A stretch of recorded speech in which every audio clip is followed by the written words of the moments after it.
माझ्या पोशाखावरून नक्कीच ओळखले असतील. मी शिवाजी शहाजी भोसले बोलतोय. तुमच्या भाषेत छत्रपती शिवाजी महाराज.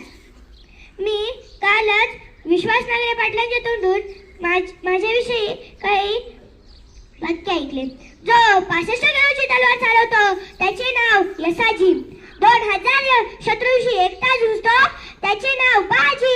हात तुटला तरी शत्रूंशी झुंजत राहतो त्याचे नाव तानाजी.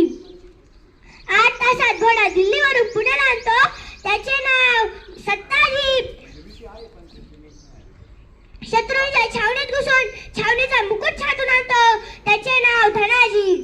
ठाण्या वाघाला सामोरे जातो त्याला उभा फाडतो त्याचे नाव संभाजी. आणि ह्या सगळ्यांना एकत्र येतो व स्वराज्याचे तोरण मानतो त्यांचे नाव छत्रपती शिवाजी. त्यांचे नाव छत्रपती शिवाजी. होय, हे खरे आहे. मी सर्व गरीब श्रीमंतांना एकत्र घेऊन माझे स्वराज्याचे तोरण उभे केले. पण मी आज काय पाहतोय, माझा झेंडा वेगळा कसा झाला.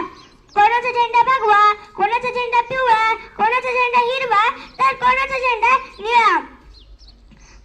कोण कोणाच्या झेंड्याखाली उभं राहत नाही, कोण कोणाच्या झेंड्याखाली एकत्र येत नाही. एवढंच नाही तर मला अजूनही असे म्हणावेसे हे पाहून मला अजूनही असे म्हणावेसे वाटते. होय, मी शिवाजी शहाजी भोसले बोलतोय.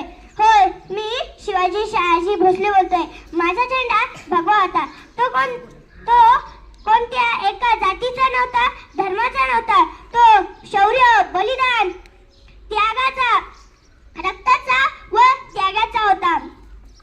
आपल्या भारत मातेचा झेंडा बघा, तिरंगा. यात तुमचे सगळे वेगवेगळे रंग, सगळे वेगवेगळे झेंडे एकत्र आले आहेत. त्यातरी झेंड्याखाली एकत्र येऊन भारताची एकता पूर्ण निर्माण करा. भारत समाजात जर एकता नसेल तर माझी जयंती साजरा करायला अर्थ नाही. अर्थ आहे. जाता जाता एवढंच सांगतो की महिलांचा आदर करा, गड किल्ले ऐतिहासिक वस्तूंचा सांभाळ करा, नेहमी महिलांचा आदर करा आणि सुंदर स्वराज्याचे एक स्वप्न पूर्ण करा. धन्यवाद. हर हर महादेव. जय हिंद, जय भारत.